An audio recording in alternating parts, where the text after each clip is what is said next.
And now we are live. So we're just going to wait a couple of minutes for folks to come in. I posted the, I guess I call it the intro, the fact that I was doing a podcast with you and me, my good friend, Jake Meeks. So give a little bit for some folks to come in, and then we'll go for this with or without people, because I was going to say we have it on record anyway. So exactly. Fine by me. What I'm doing is, right now we're being recorded on my Facebook and we're being recorded on my R-BoP YouTube automatically. But once I hit record on my soundboard here, I'll be recording our audio, and then that's what I'm going to upload to all of my podcast hosts. So gotcha. Yeah, this is a multiple thing. We got one eyeball in here already. Let's see who that is. Speaketh. Speaketh, whoever you are. Yeah, man. Yeah, exactly. I'm sipping on my traditional Doer Scotch, and we'll see how this either evolves or devolves into. I'll probably go for a devolve myself, but however, it's good to see you, man. It's good. I mean, we spoke a couple, a week or two ago. I think, a week ago, maybe 2 weeks ago. Sure. And that was a great conversation, man. You kind of, it was a little bit of levity. And I needed that lift at the time. Hey, R&B Barbecue, what's going on? How you doing? Lep, what's going on? Leprechaun Barbecue. Jake, can you see the comments? Yeah. All right. Am I looking at the private chat or the live comments? I got live comments. So you should. Hey, Carla Grimes, can you see her? She says, "How was the road trip?" The road trip was great. Hey guys, we're gonna go. This podcast is gonna go. I'm gonna start recording pretty much in about a minute or so. You were in Texas, weren't you? Yeah, what I did, and this is for Carla. What I did was my soon-to-be son-in-law graduated from Fort Huachuca in Arizona, and they wouldn't let him fly because of the whole virus thing. So I flew there. He rented a car, and we drove cross country, man, from Arizona through West Virginia, all of Texas, Louisiana, Mississippi, Alabama, Georgia, South Carolina. We drove pretty much cross country. So Carla, the trip was great. He's here now. He signed into Fort Bragg.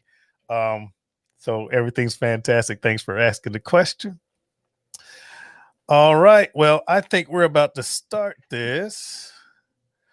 Audio's good. Got 9 people looking, and we'll go from where we go. So what I'm gonna do, Jake, is I'm gonna mute you and me, do my intro, and then we're gonna start this podcast from there. All right, man. Sounds good. Appreciate you, brother. Here we go.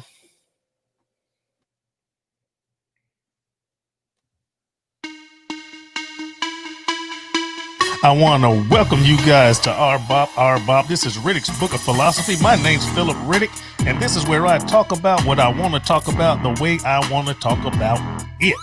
If you enjoy this podcast, tell your friends, family, and loved ones to come in and enjoy my whimsical way of saying things, doing things, and thinking about things.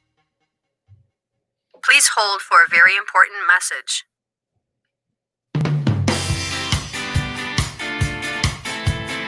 Hey, everybody. Sooner or later, you're going to have to travel. You're going to have to take a plane, a hotel, or rent a car or something, either because you want to go on a vacation, something that you were waiting for or really wanted to do, or sometimes we have some unfortunate circumstances in our families where we have to travel involuntarily. Either way or the other, if you need to travel, you want to save some money. I am an independent TSA, Travel Savings Ambassador for iBoomerang. And I can save you 30 to 70% on your travel. If you send me your first and last name to the following email address, dcboomgetaways@gmail.com. Once again, dcboom, getaways@gmail.com. I can send you an absolutely free website, yours personally, that you can use whenever you want, and it will save you money. It can save your money whenever you are going away. You might be going away now. You might be going away in the future. This website is yours forever. So once again, if you want to save money traveling 30 to 70%, shoot your first and last name to me at dcboom, B-U-U-M, getaways@gmail.com.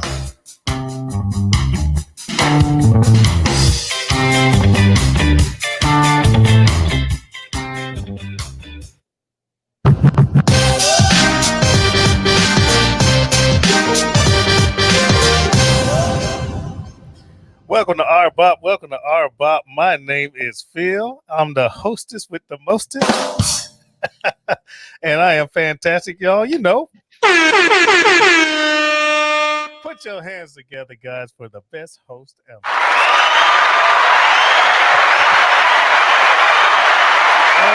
All right, guys. Once again, I want to welcome you to the show. I have a special guest today. This is a very good friend of mine by the name of Jake Meeks. Now, the reason I brought him here, I asked for him to come here, is because we both travel across the world, all over the place. I travel for my reasons. He travels for his. And we're going to get into his journeys and see where how this conversation goes. So, Jake, how you doing, my friend?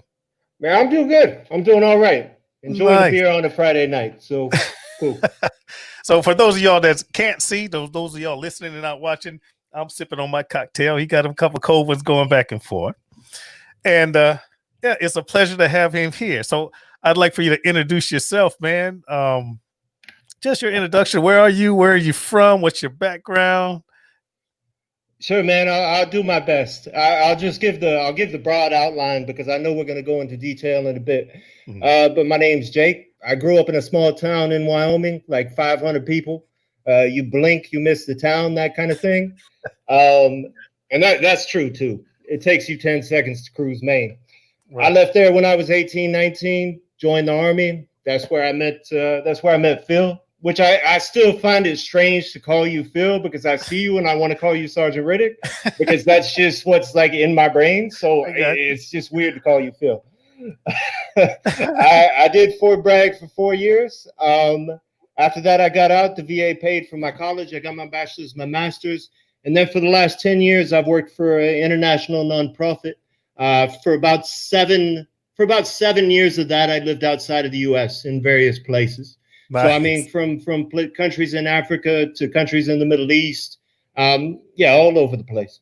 Beautiful, beautiful. I know you wanted me to graze over the family thing, so you know. Yeah, I'm on my own. I just turned 40 and I'm on my own, so that's the way it is. What? You're not looking for nobody, man? Come on, man. I was traveling for a long time. I think I've finally come to the point where I might settle down. So we'll see. Oh, now that's interesting. We'll talk about that offline. We'll talk about that offline. Now, for those of you, he mentioned the Army. I want to hear your view on this, Jake. When we first met, when I showed up, we first met, how was that for you? I'll be honest with you, boss, because you sent me the outline before we did this. So I was trying to remember like when we first met, like that exact moment. And I don't think I have it in my head. I just knew that we were getting a new platoon sergeant. And they said that this guy was coming from Alpha Company, if I remember right. Right. And I was just like, I hope he's not a dick. That was my only thought, because we had been through a lot of platoon sergeants. Some of them were dicks, some of them weren't. Right. And yeah, you weren't a dick, so I was like, oh, he's a good guy.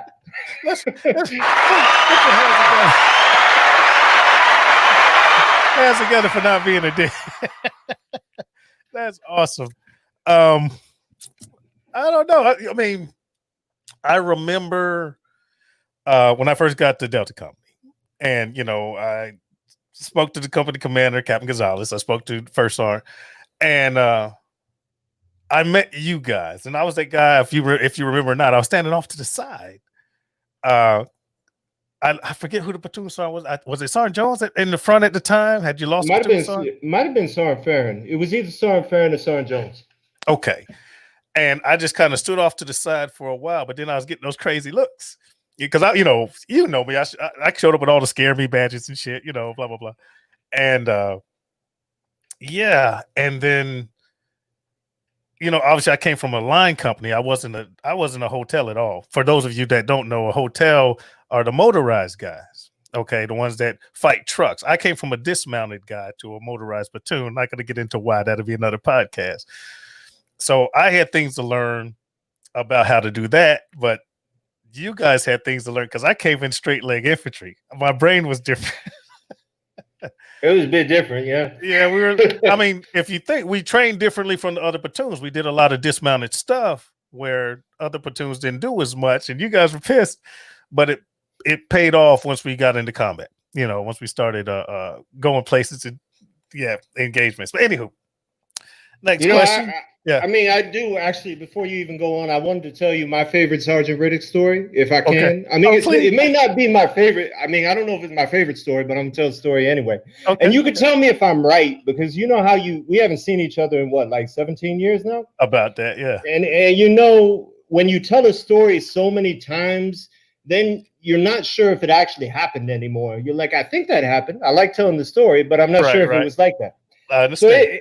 So anyway, it was right before we went to Afghanistan, and you gave this speech to the platoon, and you were like, men, you know, I want to go to war with you guys, and the reason why I want to go to war is because I know certain things about you. And then you went down the line, and you were like, yeah, Simpy, I know you country as hell. And then you went to Holyfield, and you're like, Holyfield, because I know you got a big. He was well endowed.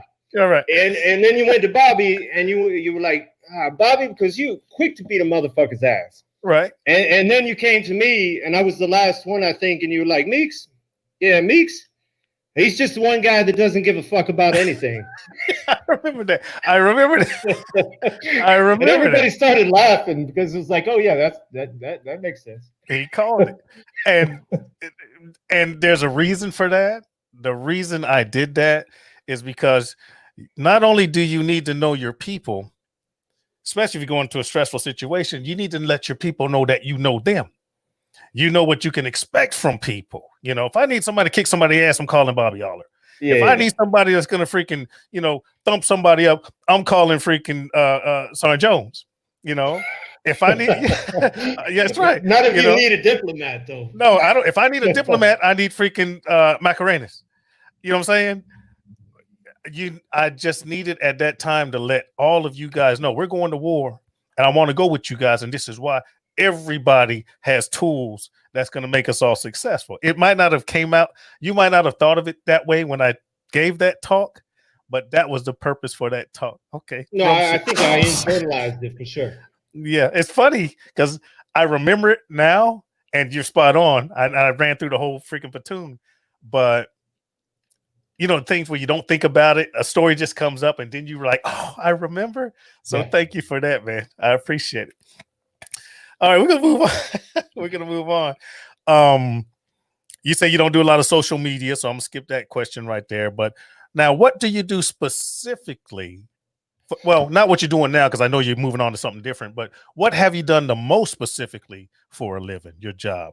I mean, it's a long story, but I've worked it's an international nonprofit. Their name is Mercy Corps, not to be confused with Peace Corps.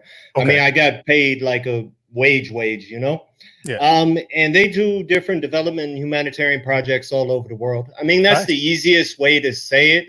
I could say it more particularly from like, I was in a village in rural South Sudan for a year and a half, was my first job, like 2010, 2011. And we were building everything from schools to poultry houses. And I ran operations there. So that meant I was in charge of all the support functions, basically. Because you have a programmatic function that goes out and helps the people, figures out what to do, and has like community discussions and whatnot. Mm-hmm. And then you have your support functions, which is basically like being a platoon sergeant in the Army without the bullets. Is a good way to think about it. Because then you're supplying all the stuff, you're managing the fleets, you're managing the compound, like all of that. And that was my job then.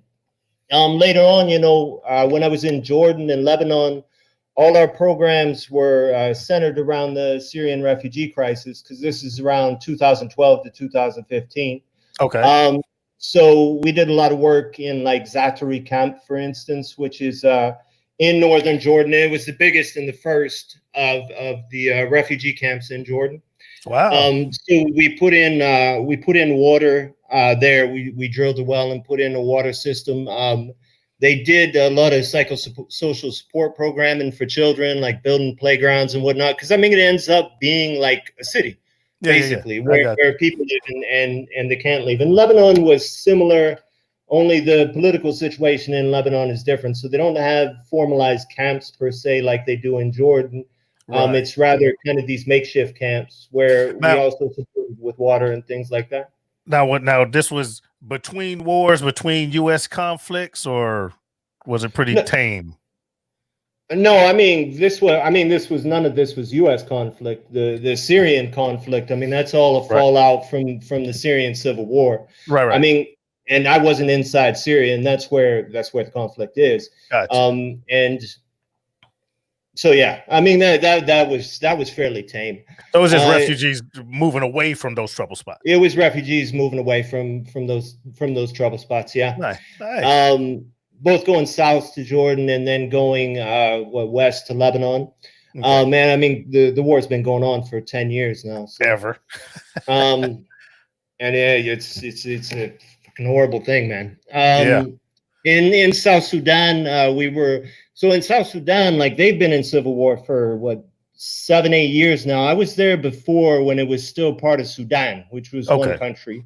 Right. I went through the whole time of them separating and whatnot. And we were in a border area, and it was a little dicey from time to time. But I mean, it is what it is. Gotcha. Yeah, man. And then after that, like I came back to the States for a couple of years, did some work for them over here, just like some systems work, because this is a big organization. We're talking like 5,000-6,000 people all over the world, you know, and we're talking like $1 billion. Yeah. Over the course of a year. And then 2018, I spent a lot of time in Northeast Nigeria, and I was doing security, but security for the organization. But that's not what you think it is. I mean, it's not like I had a gun or anything. That's what everybody thinks when I say security. It's more about risk assessments and risk analysis and what kind of programming, how we safely do our programming in any given area. Yeah, and this is in Northeast Nigeria where they've had conflict, Boko Haram. Yeah. Matter of fact, that's where those girls were captured, right? Yeah. You know, a place called Chibok. Yeah, I got you. In the chat, we got people speaking. Johnny Max, Leprechaun TV, Terry Schweikart, Ray Haggard. Remember Ray? Oh, I remember Haggard. Ray said he says looking good, man. He says he says you're looking good. I got quite a few people from our old unit, you know, that's still on my Facebook. I argue with most of them. Yeah, I know. I read all the time, man. You guys go back and forth. I love them to death, but sometimes we just don't see eye to eye. Now, just so they'll know, hey, I'll kill a motherfucker over anybody that I've served with in a heartbeat. If you need me, I'm there. Even if we don't see eye to eye all the time. All right, let's move on to the next question. Let's talk about the whole world traveling thing, because that's why. That's what the podcast is about, the world traveling thing. What caused you to start work? I mean, we traveled abroad a little bit, but we were, you know, trying to shoot people and blow shit up. But what caused you to continue on that path to work abroad after you got out of the military? So 2 things. And I've thought about this a lot. But when I went to college, my first degree, my bachelor's degree was in business. And by the time I got to the end of it, I think it was 2007, and I was under a voc rehab program, VA program. And I go to my counselor and I'm like, man, I don't think with my temperament, the way it is right now, I can go work for corporate America. I think that would be a problem. Did I have anything to do with? I had nothing to do with that, did I? The military. Son Jones, maybe. But if he was here, yes, he had something to do with it. I'd be totally free about that. But you know, you're good. But yeah, so I told him, and he was an older Vietnam vet, and he was like, look, man, you're finishing your program early. If you want to try to do a master's degree, go ahead. I'll extend your time the little bit extra I would need to finish that program. And I was like, cool, let me do that because I can't go work for a business. So he was really cool about it. He gave me more time. Right. I discovered this whole NGO thing doing my master's degree. And I kind of decided, I mean, I was a bit fed up with people by that point. And it was because I felt, and I'd be curious to hear what you think, but I felt when we were in the army and we were in Afghanistan, or I was in Kosovo before doing peacekeeping, like we were in somebody else's country, in America, in their country. You know, it's like we brought America with us. I mean, yes. we hung out with each other. You know, we watched all the shows like we were together. We weren't really in their country. We were in a little part of America that we made in their country. Yeah. And maybe it's selfish on my part, but I selfishly, I wanted to see other people's culture through their eyes as much as I could. Me too. I thought that was really important.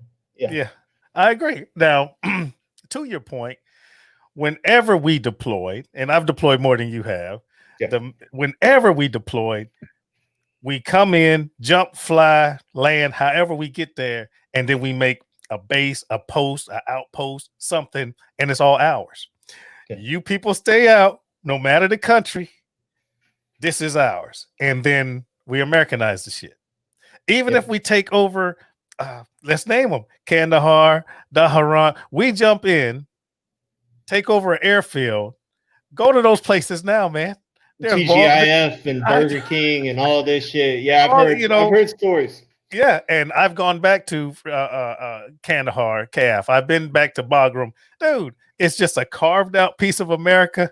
You know, this is weird. You allow the people from their country into your piece. Yeah. like they're visitors, you know. America's terrible at that. And then, you know, we got it all freaking bunkered in or walled in or whatever. Now we'll go out and shoot people, and then we're going back to our piece of America that we carved out in their country. Yeah. And can't understand why they're fucking pissed. We just get free. They have the nerve to attack us at our post. Dude, you're in their country. They're pissed. Anyway. Man, I'm with you. I 100%. We do that all the time. Speaking of not traveling, we'll stay on this for a second. Name one place that we have invaded, we as the American country, the United States of America, that we have left. I can't think of very many. Go all the way back to the freaking Korean War. I'm still in Korea. Man. I'm thinking. We're still in Korea. We fought Germany. We're still in Germany. Oh, I skipped back to like the 1800s. I was thinking like late 1800s and see what I could think of. Dude, but even the ones that I could say that maybe we're not there anymore, we're still there. We have even if not in a military sense, like in an economic sense, big time. So the United States doesn't leave anywhere. They don't. Philippines, we're there. Germany, we're there. France, we're there. Come on, man. We're everywhere. Yeah. Japan, we're still there. Anyway, that's not what we're here to talk about. Okay. How did you learn to adapt into this field? You know, I mean, you already talked about your degrees and all of that, but techniques, training, what honed your skills to get into what you're doing now? I wish I could say that something honed my skills and it wasn't more. I mean, I'll be honest, man. Like the international aid world, and it's gotten better over time. It's gotten a lot better. Right. But I could say that 10 years ago, the fact, I'll be perfectly fucking honest. The fact that I was going to the poorest country in Africa at that time, the fact that I am white and American, that was almost, and the fact that I had been in the military, quite honestly, because they knew that because I'd been in the military and they had seen my record, they knew I wasn't just going to quit. They knew I'd be able to handle whatever was going to come. Right. A lot of that combined with my education and the fact that I smooth talked as much as I could, got me that job. And I will say, I mean, and I don't want it to reflect too badly on my organization either, because everybody I worked with, like when we work in a country, 95% of our staff are from that country, right? Right. And then you've got like 5% expats, maybe depending on size and a lot of different things. Mm-hmm. And the expat just means somebody that's not from the country. So like everybody I worked with in South Sudan, I mean, they were all African from other countries, whether it was Kenya or Liberia or wherever, pretty much everybody on my base. Mm-hmm. Sorry, I might get, my brain might go off on a tangent. Let it fly, man. This is that type of podcast. Do you think, baby?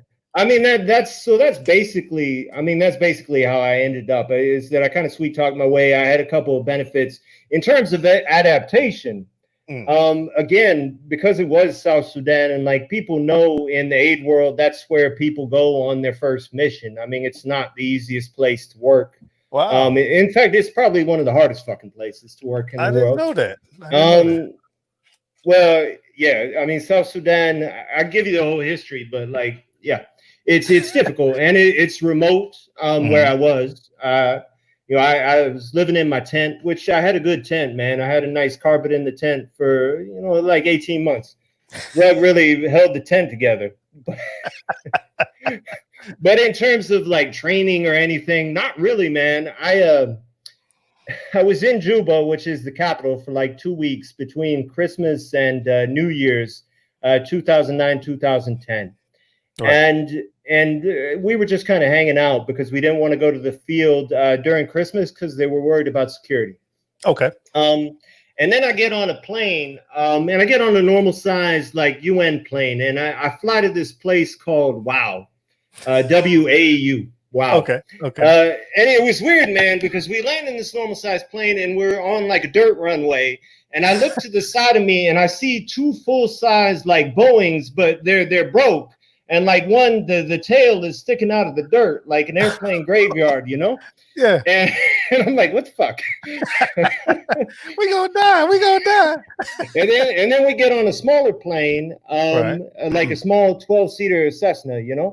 And we fly out to the bush, and we land on a dirt runway, and it's like the guys, and part of me hates telling this story because people are so fucking ignorant, and they think like all of Africa is poor, like I'm describing now, which is just insane. It's 54 countries, but like this was a very rural place. Right. So we land on this dirt airstrip, and they got to clear the goats off. It was something I used to have to do. You have to clear the goats off the airstrip so the plane can land. Otherwise, the UN pilots, they get pissed off and they wouldn't land if they saw the goats and the cows out there. Now, wait, real quick. Is that because if you killed the goat, you had to pay reparations for the goat, or is it because it was a danger to the aircraft? Well, the reason they didn't land, so yes, on both counts. Okay. The reason they didn't land was because it was a danger to the aircraft. But yes, if I was to hit a goat, which I have a couple stories about, I had to pay reparations for said goat. So anyway, man, I get there and we land on the dirt runway and they drive us to the compound. And I mean, nobody handed me shit. It was like it was a compound where we didn't have like money. Nobody had bought food. They had these old Land Cruisers that they were pushing to start them because nobody had bought batteries for the vehicles. Really? And my boss was, and it's a very particular time. Like it doesn't reflect so badly on him. It was just the moment I got there, I got you. I understand. And my boss, she was with me, and she was supposed to stay with me for a couple weeks, to like walk me through everything, what to do. Right. And then we had an emergency in one of our other bases, so she leaves me after 2 days. It's like, here you go, motherfucker. You're either gonna sink or swim, so figure it the fuck out. Tread water, bitch. Yeah. That's amazing. That was my learning experience. So they never sent me to an orientation. The organization's got a lot better over the years, and they're very professional about it now. Right. And they've asked me because I've left and I've come back, and they're like, "Hey, man, we'll send you an orientation." I'm like, "Fuck you." What are you going to orient on now? Now, have you ever got new people that you had to get oriented? Oh, a million. I mean, yes, a million times. So I'm sure, based on lessons learned, you gave them a better welcome in than that you moving goats and you got. Oh yeah. No, I mean, yeah, I've oriented both. I mean, I've oriented people from anywhere in the world. Nice. Yeah. So leading to my next question. Your inspiration. What inspired you to do this? On top of what inspired you to do this, what kept you doing this for so long? So inspiration, I feel like, I mean, it was literally just that. It was like, I felt like here in America, we can be very narrow fucking minded about the rest of the world. Yes, I mean, narrow minded about our own country, but. We're the worst. We're the freaking worst, man. We kind of suck when it comes to geography and culture and these things. Yes. I mean, like understanding other people's culture. Right. Now, let me say this. Greatest country in the world, but the United States of America is also greatly fucked up. We are. Yeah. We're a great place. I love this place. I fought for this place. I bled for this place. And I would never be anywhere else. But we are completely fucked up on some things. Yeah, okay. And I second that too. Off my chest. totally second that and with you. Like, I love this place too. I always come back home in the end. Yeah. But that doesn't mean I can't say that we're fucked up about some things. Oh yeah, we're terrible. Anyway, you were saying. So yeah, I mean, it was literally to try to understand other people's cultures, Hmm. and to try to understand why we did some of the things that we did in the world, and like how that affected other people. Yeah. And I don't know if you remember from the army, but I can be a bit cynical about the world. Yes. I can I can have a slightly cynical worldview. Um, Nine times out of 10, Jake was Jake. But that 10th time, I'll be like, this dude don't fucking get it. You were Jake, and I loved you for it, and I learned from it. And that's part of the reason why I hold you so close. I've never lost you after all these years. There's so many people I don't give a flying fuck about, man. There's people I don't even try to contact, but we've always maintained contact over the years. Hey, boss, I'm doing this. Can you hook me up? Yeah. Hey, Jake, how you doing, brother? You know, we're not the worst of friends. We're not the best of friends, but you're someone that my life would be different if I didn't have. Not trying to kiss your ass or nothing, but no, you I feel know, the same way. Yeah, you're one. You're one of the. I don't want to call you a thing, but you're one of the things that I hold dear. If that makes sense to you, my life would be different without Jake Meeks. All right. That's a big weight. But I Well, I knew my life would be different without you, because I would have had Sergeant Jones for a platoon sergeant, and I'd probably be dead right now. but my thing is, as far as appreciation, understanding, and things that kind of center me, and it's not a big weight, but you're one of the people that kind of center me. We don't speak a lot, but when we do speak, it's about something of substance and important, if that makes any sense. Now I'm gonna make things a little bit lighter and move on to the next question. Well, I don't think I had finished my answer to the last question, but I Okay. don't remember No, what it was let it now. go. So. Go. What would you call? I didn't mean to interrupt you. Well, no, it was inspiration. Oh yeah, and inspiration. I was saying basically the same as I said before. Why I stayed, Yeah. partially because I just wasn't done with it yet. Partially because I didn't really have a fucking plan once I started. I was like, I'm gonna start doing this, and then I just kept doing it, like many things in life. So. All right, just not done until I'm done. Yeah. That's great. Outstanding. Now,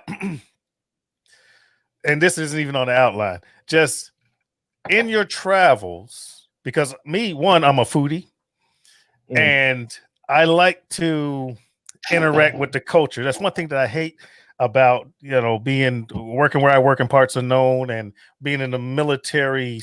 Not hated being in the military, but that situation where, somebody's the good guy, somebody's the bad guy. Now that's all based on perception. You know what I'm saying? It's based on perception. But in the military, we have our camps, like we alluded to earlier, where we're here and we can't do stuff. We're the bad guy or the good guy, whatever.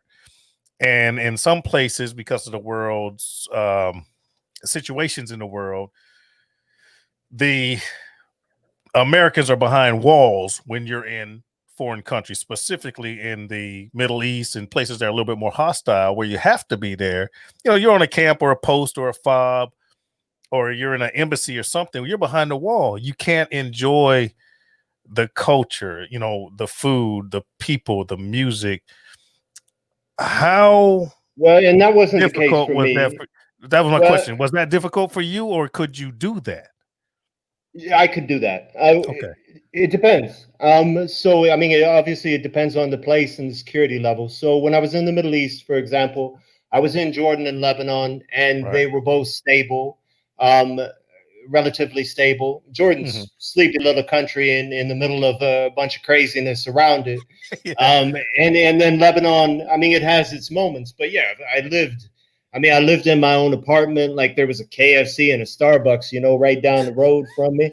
In Lebanon. I wouldn't recommend the KFC, but yeah, in Beirut. Okay. Which is funny, man. I'll talk to Americans sometime and they'll be like, "Oh, you were living in the desert." I'm like, no, not even close. Yeah. I mean, and Beirut is a party city anyway. I mean, it's the Paris of the Middle East. They like, or some people say. Right. Yeah, no, I mean, and I love Lebanese food. I mean, in terms of like just food, Right. that's where I would want to go eat. Nice. About the places that I've been. So there I was pretty free. When I was in both South Sudan, mostly because of the remoteness and there was really nowhere to go, I mean, we had to drive 6 hours to buy toilet paper back then. And I'm not bullshitting you at all on that. I mean, that's the drive time. No, I laugh because of the toilet paper, because with this whole freaking virus thing, you can find toilet paper anywhere. You can drive 6 hours if you want to. Oh yeah, no, we buy like 6 months supply at once and be done with it. But so there it was because of the remoteness. When I was in Nigeria, for example, I was in the Northeast. Yes. And there, yeah, I mean, I would have to take a chopper, like a UN helicopter, because you couldn't take the roads out to these small little remote bases. Wow. Where all our staff were Nigerian, and they would send me out for like 4 or 5 days to work with them on security and whatnot. Right. I mean, there was nowhere to go either, really. Once you made it out to the field, there's nowhere to go. I mean, not really. And yeah, there were security concerns there as well, particularly because I stick out, you know, in there. But yeah. Okay. Most of the time, I mean, and everybody I worked with generally was like from that place. So all my personal interactions would be with people that are from there. So, which is beautiful. Now, meeting people around the world, much as I have. What's your take on this? This is a broad freaking question. What is your take on people, in a sense? You know, good, bad. You're the guy. I'm trying to hone this question in here. I'm on the fly here. You're the guy in the foreign country. Now, this applies to all of them, but you're the guy in the foreign country. What's your take on culture? You know what I'm saying? How here's the question. 9 times out of 10, how are you received from a different culture? Being a foreigner, you being the guy, outsider coming in, how have you been received the majority of the time? Oh, me, I've always been received well. I'll just say that. And there's a lot of different factors in that. Yes. And of course there's the immediate reaction, and then there's once you know people too. Okay. I mean, and I think people anywhere, they always have, like, when somebody new comes in or somebody from a different place. I mean, it depends on the situation, of course. Then they come in and you wait and you see. And then like, oh, he's okay. He's not a dick. It's fine.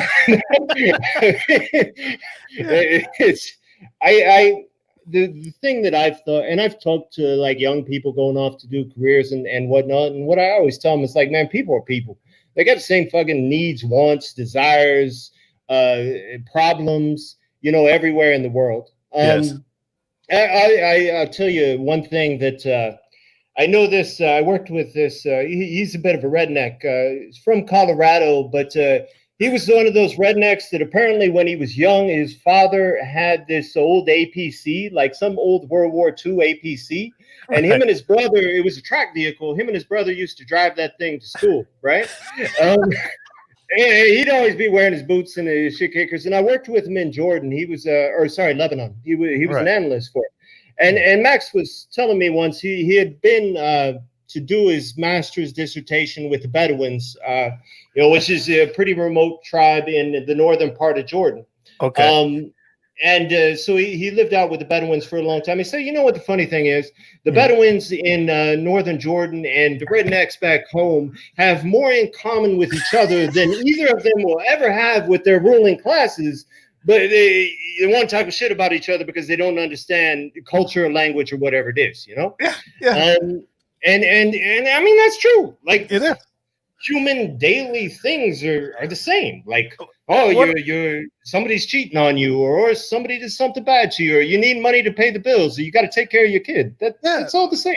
What I found in my travels, what I found is people are the same no matter where you go. Yeah. Okay. And, you know, me being, I talked about being a foodie earlier. Poor people food is poor people food. Poor people eat rice. It don't matter the country. Poor people eat beans. It don't matter the country. Poor people gonna eat all parts of that animal. no matter what country you go to, the richer folks are going to get the better cuts. The poor folks are going to be eating the freaking livers and the kidneys and shit. It all depends on not status. It's just that, where you come from and, what you've achieved. I guess that is status. It all devolves to your status. But no matter what country you go to, poor people are the same. Middle class is the same. Rich people are the same. Language is different. The way you dress is different. The music you listen to is different. But the level of sameness, if that's even a freaking word, it is now. Is the same. I invented that shit. It's the same no matter where you go. People are people. Yeah. And I mean, that's the biggest thing about the whole thing is just to, I think people can understand it intellectually, like in America, like you can hear you and me talk about it, and like intellectually, people get it. People are people, but there's a difference between understanding something intellectually and like feeling it in your bones and just knowing. Yeah, emotionally, of like just knowing that wherever I go, people are people. I gotta fucking deal with the situation as it is. No big deal. I can find commonality in our humanity. So beautiful word, commonality. Everybody knows if you walk down a freaking dark alley, you could get robbed. Everybody knows if you walking around with money out your pocket, you can get robbed. It doesn't matter where you go in the world. Common sense is common sense. What I don't understand, maybe you can help me with this, is how come there's such, and I'm going to get to this in a later question, how is there so much of a disparity in what some people feel you deserve as opposed to what some people accept what they get? Does that make any sense? I'm not sure if I'm tracking. It's just that how to word it. And I'm trying to stay. Well, you know what? Fuck it. I'm just going to go straight into. Fuck it. Why not? Let's just go into this whole situation in America right now. Okay. And what I'm struggling with, and maybe you can help me, being a world traveler, you being a world traveler, because I see it one way and I'm trying to gauge how you might think about things. There's a status in America right now where some people understand that Black people of color, have been downtrodden, and they're trying to escape that and move to equality. And some people are stuck in the you're trying to change shit, leave shit the way it is. What's your take, man? And dive in as deep or not deep as you want. Not trying to put you on the spot or anything. No, it's good. I mean, I read the questions earlier, so I was thinking about it a little bit. So I don't know if I'm going to answer exactly how you just phrased it. Answer it how you can. I mean, one thing I learned about people, and this is broader. I mean, this is separate from America. I'm just going to talk on a broad level for a second. Then I'll get to a thought on America real quick. All right. But I mean, broadly, people are tribal. I mean, wherever you go, people are tribal. They always have groups to identify with, and that could be tribe, that could be race, that could be ethnicity, that could be politics. Yes. Like it's a really sad fucking thing about humanity, to be quite honest. There's always groups. There's going to be groups, yes.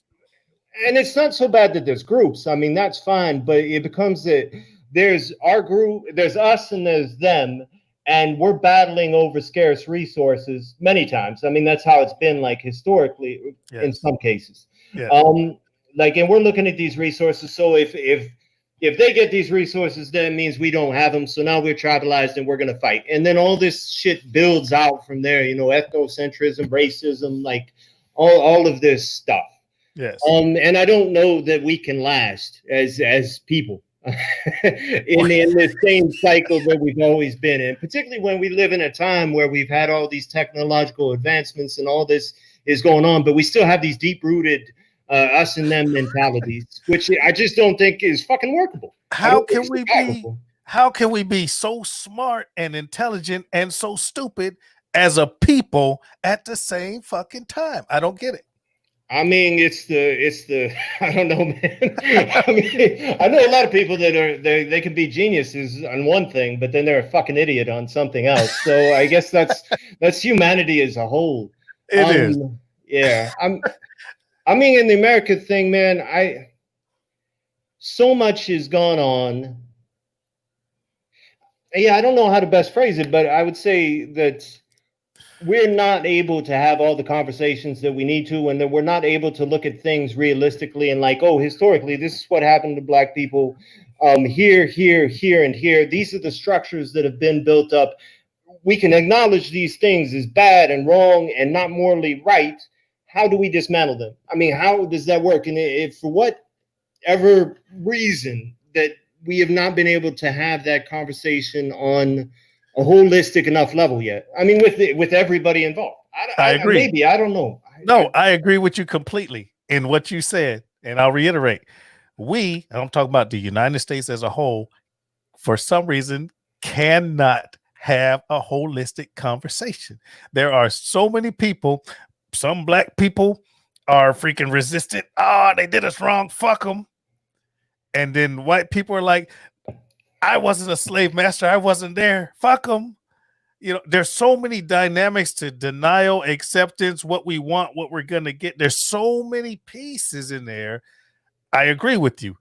We, at this point, cannot have the holistic, operative word, holistic conversation. Now, I think because of everything that's going on right now, we're moving to a place, I ain't gonna say better place, we're moving to a place where the conversation is starting to come out more.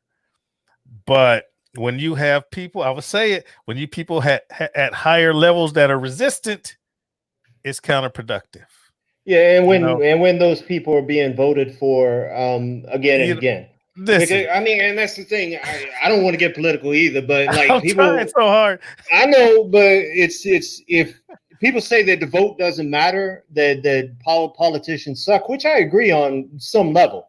Right. But at the same time, like they have platforms, they have directions they want to go.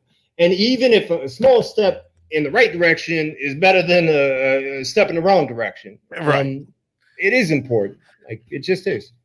We'll get there. I think we'll get there. It might not. I'll put it like this. Black people have been fucked up for 400 years. It might take 400 years to unfuck it. I don't know. I'm just saying, as long as people are trying, I'm happy. We're gonna move on. This got heavy, and this is supposed to be light. Yeah, no, I was like, man, I thought I was gonna tell you funny stories and shit. I know, man. I told you though, I don't know how this conversation was gonna go. It just went. What's in your future, my friend? What are you working on? What are your plans? So I left Mercy Corps actually today. Funnily enough, is my last official day. Okay. With the agency, and I've been with them for the better part of 10 years. On Monday, and I've had a bit of time, but on Monday I'll start with Team Rubicon. Team Rubicon is so they started 10 years ago. They're veteran founded, and they've taken veteran volunteers. Basically, they started with veteran and first responder volunteers in the U.S., and they do hurricane response, natural disaster response, utilizing volunteers in like the beginning parts. They're a young organization. They've grown to about 250, maybe 280 paid staff now. Right. I'm going to be their disaster operations planning manager. So all their major disaster operations, because they have different regions. It's like veteran FEMA. Yeah. So they have their regions and they have their leaders, and they go respond to whatever's going on, whether it's flood, tornado, or whatever. The more major stuff like the hurricanes and whatnot, I'll be heavily involved in the planning process for those. Nice. And how we're gonna respond. Congratulations. Thank you. And I think part of the reason they hire me is because they're looking at going more international, and I have quite a bit of international experience, so it does make some sense. Listen, due to the lack of international travel, I'm kind of homeward bound. So if they hire it, hook me up, brother. I'll let you know. You're not the first person that said that to me either. But yes, indeed. But man, we're cruising in at 49 minutes. We probably make it to an hour. Man, like I always say in my YouTube channel, I love you like cook food, but I literally no shit look you in the eye. I love you like a brother. if there's anything you need from me, don't hesitate to ask. You know me better than many. Even after all these years, you know me better than many. We don't change that much. I've noticed that in like all the I've been to a reunion or two. Well, one when Franco when he was passing. Right. And Rest there in was a peace. bunch of guys there. And I think we all realized that when we were talking, we hadn't seen each other in 15 years at that point. And it was like, oh yeah, we're still the same fucking people, man. Yeah. Just the same people. And same goes for you. If you ever need anything, I got you, boss. I'll do what I can. I appreciate you, man. But man, I appreciate you. Close me out, man. What else you got to say? Anything important? A message to the world? A message to the world: don't be a dick. That's how it is. Wait. There you go. I mean, I've had to manage people. I mean, I've managed people of all different nationalities, and I've been managed by people of all different nationalities, genders, everything. And it's just like, be nice to people. Find the human commonality. Like, it's not fucking rocket science, man. And don't let your own perceptions interfere with the relationship. You know? Yeah. Dignity and respect. Treat people with dignity and respect, and they will treat you with dignity and respect. That's what I've found over my years in the military and my travels. You know, don't be a dick, like you said. If you treat people right, they will want to treat you right. Yeah. And then for all the Americans listening, I will say one thing, and I can't knock on Americans too much for this because I'm totally fucking guilty. I was living in Poland with my ex, and this is like 2011 after South Sudan. And I've been living in Warsaw for like 3-4 months.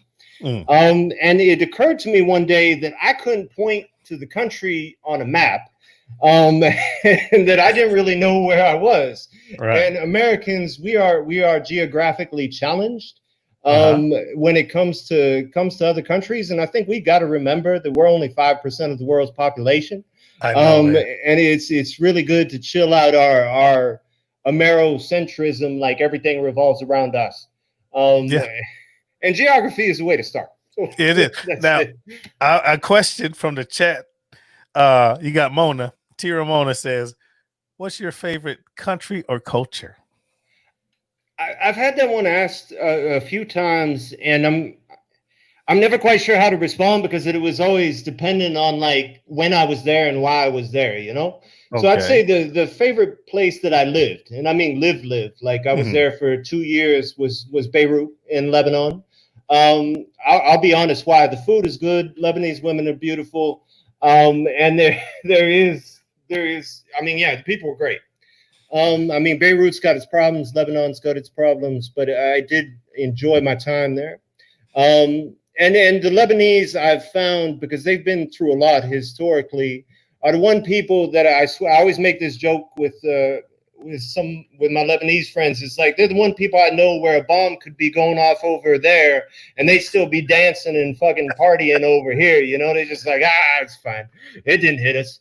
I mean, and I had a great trip to Italy once, I would say. Italian food's great. It's good. But I mean, I've had good times and met interesting people everywhere. I mean, hell, Nigeria, even though, I was in one of the harder parts of Nigeria, I didn't get to see Lagos, which I really wanted to do. But I mean, there's so much culture. There's great Nigerian authors and just and there's a lot of culture there. So I've tried to take as much as I can from everywhere I've been. Like, yeah, man.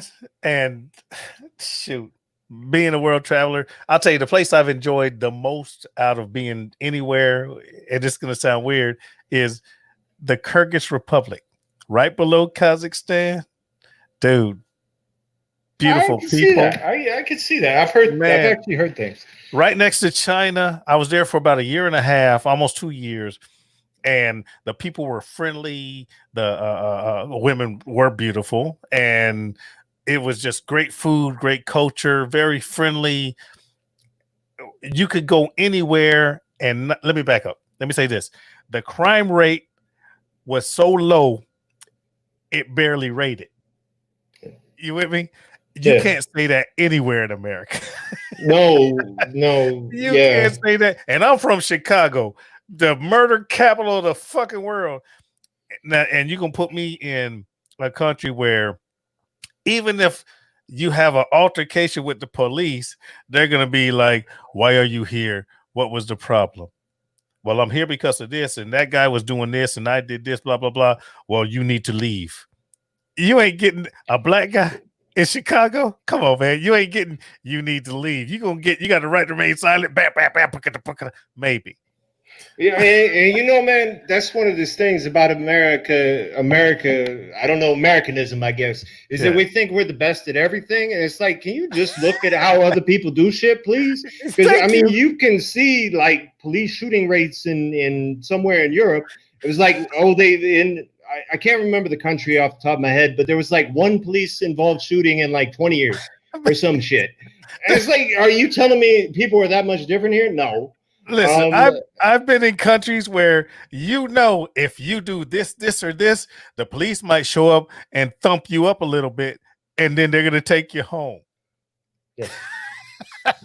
America, as a black guy, dude, you got the right to be careful in this motherfucker. But we're not gonna get into that. Thank you so much, Jake. I appreciate you, man. Everybody, I'm glad you guys came, listen to this conversation. If there is something valuable, please leave comments. I'll answer those comments. Jake, I love you like a brother, man. Love you too, man. Thank you for having me. Thank you for being here. And everybody, we are out of here. And Jake, don't close yet. We're going to be out of here, guys, in 5, 4, 3, 2, 1. Love you like cooked food. And you guys take care. The podcast is gone.